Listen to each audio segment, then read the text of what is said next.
Can decluttering for just 5 minutes a day actually make a dent in your clutter? I put this method to the test for 1 week and honestly, the results sort of surprised me. So in this video, I'm gonna show you exactly what happened, what I managed to clear out, and whether this quick routine is really worth your time. The first day of my challenge was a Saturday and we were all home. I think the kids were in the sprinkler and we were outside, and I realized I hadn't looked into our little gardening cupboard shed thing in our garage yet this season. So I thought I would take a quick peek. Right away, there were a couple of things that I was pretty confident we didn't need. So I checked in with Scott. He tried the attachment on our hose, confirmed it didn't work, and confirmed yes, we could let them go. Boom, first day, minutes into my challenge, and 2 items already gone. When we're struggling with decluttering, I often suggest trying with categories that are easy for you. For me, gardening supplies are easy for 2 reasons. Number 1, in this case, they were in season. I would really struggle with gardening supplies in, say, February because my mind is just on sleds and skates and shovels. But when something is in season, I'm sort of in that mode, which makes it easier and just more fun. Secondly, gardening and yard maintenance is not something I care about. So I put it under a category of things that just aren't important to me. If you have areas in your home that are in season and/or you don't care about, this might be a perfect place to start. I meant to time these decluttering sessions to make sure I kept within the 5 minutes, but you'll see that most days I was well within the limit. But what about stuff that's in season, but that you do care about? I tackled that in day number 2.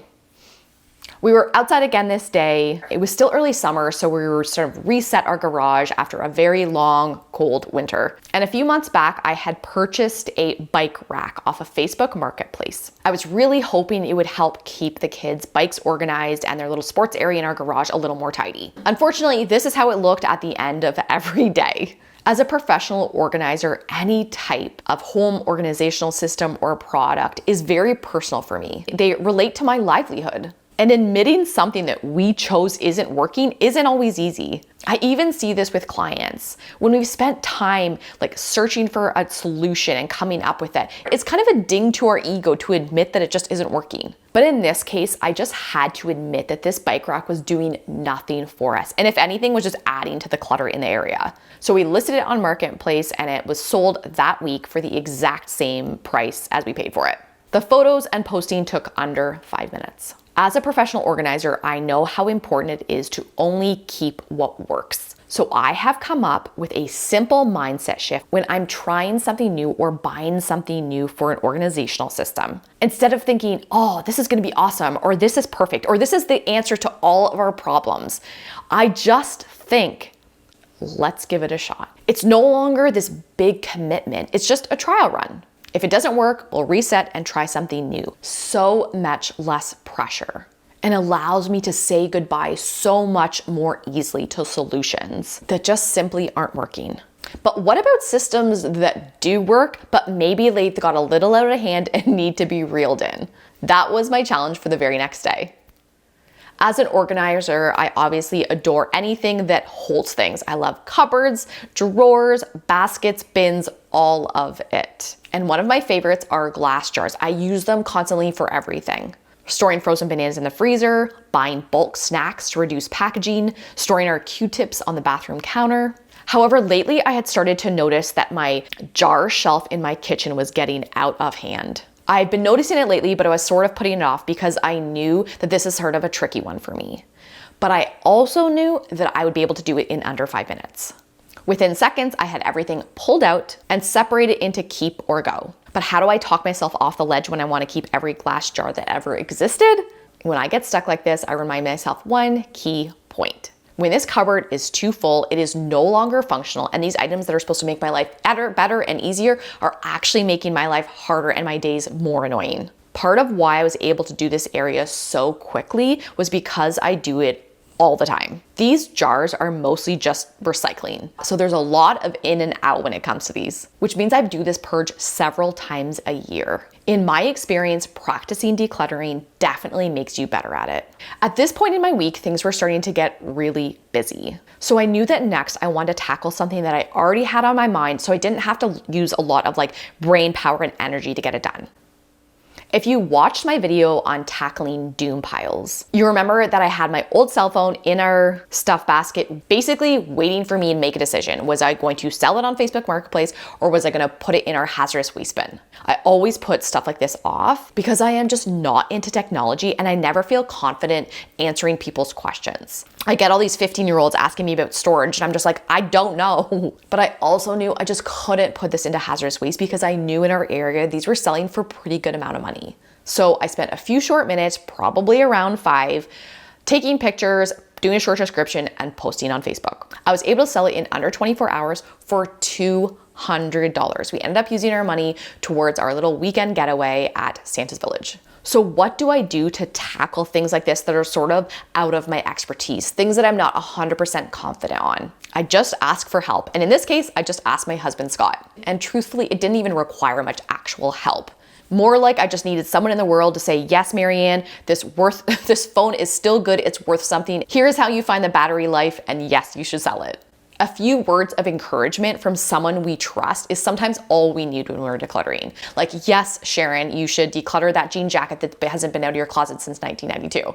A big part of why I was able to do this one in 5 minutes was because I'd given myself time to ponder it. The action maybe only took 5 minutes, but I don't want to discount that I did spend many weeks considering my options. And I think that's worth noting. Okay, by this point it was Wednesday and I was starting to panic that I wasn't gonna be able to fulfill my challenge. This was the last week of school for the kids and it was so chaotic. In retrospect, this was terrible scheduling on my part, but I was also really invested, so I really wanted to keep going. So I tried to focus on items that were already part of my chores and errands that I had to get done this week.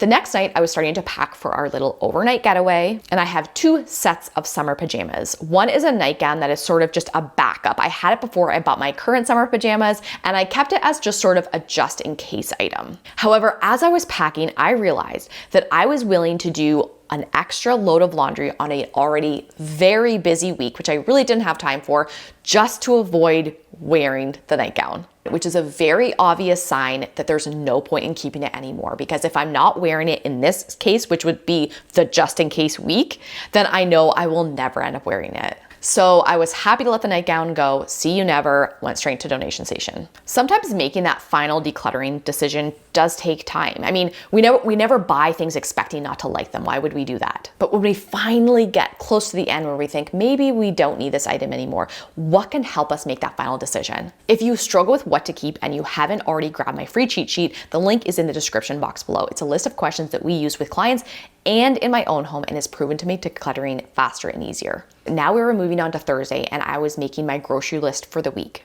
When we're meal planning, always focus on using what we have first. So this means having a look through my cupboards. I figured this was the perfect chance to take 5 minutes and see what was in there. This is a day where I may have spent closer to 10, maybe 15 minutes. However, within minutes, I knew there were items I could declutter. The kids had been really into popcorn over the fall, but I think I made it too much because now they'll never even touch it. I had some leftovers that I knew they just wouldn't eat, so I ended up tossing that in the compost. There was also a pack of digestive cookies that I just could not stomach. I can eat pretty much anything, but these were so bad. One of Leo's friends had brought over a couple of the biggest suckers I've ever seen in my entire life, and neither of my kids are really into suckers, and they've been sitting here for a while, so I was able to toss them without even thinking twice. I had accidentally bought gluten-free KD a couple of weeks ago. I thought the kids might not notice, but they definitely noticed and they refused to eat this second box. The very next day, I sent it with Scott to the grocery store and he put it into the food bank bin that we have like right in the entrance of our grocery store. There was also a jar of Kraft Dinner seasoning that I had bought at the bulk store probably almost 2 years ago. And I was really wanting the kids to eat it and really wanting them to like it, but they just haven't been eating it. So I knew it was just time to let it go. Food can be tricky and very tricky for anyone who has had food insecurities in their life. But I have one tiny tip that makes it easier when I'm struggling with what to keep. I try to ask myself, would I use this to make dinner tonight or make lunch or make breakfast? If we had nothing else in the house, would I use this? Or would I be like, I'm driving to the store to get something else? If I wouldn't use it in that moment, it's almost always a go. Once again, I was able to do this declutter in a few short minutes because A, our pantry is relatively small, and B, I do it so often that it's not really overflowing. If you have a large walk-in pantry that's full of stuff, you can definitely still declutter for 5 minutes, but you definitely have to readjust your expectations. Focus on one shelf or 2 bins or something like that. The next day was the final day of my challenge and also my first fail. Or actually, let's call it my first tweak of the challenge.